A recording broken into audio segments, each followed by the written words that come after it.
In this video, I'm gonna teach you how to adjust Rolex Oyster Perpetual Bracelet. It's a very easy process, so make sure to follow along. In this video, I'm gonna give you easy to follow instructions on how to properly set up your Rolex Oyster Perpetual Bracelet. You will be able to adjust it depending on the position that you wish to achieve. So from the short to the long position or from the long to the short position. So first of all, if you want to adjust from the short position to the long position, these are the steps that you will have to take. So first, undo this strap and you will be able to expose the bracelet here with all of the links.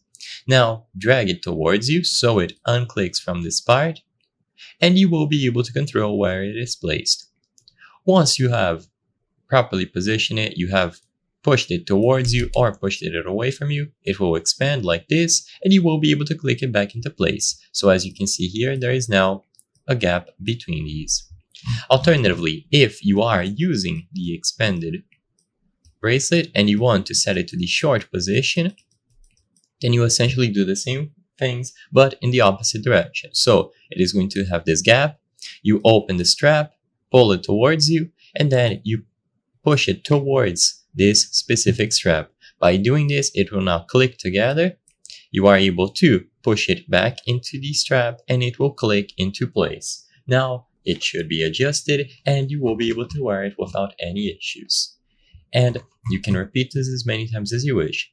Simply pull it towards you or push it towards the actual bracelet here on the strap, and it will click or unclick accordingly.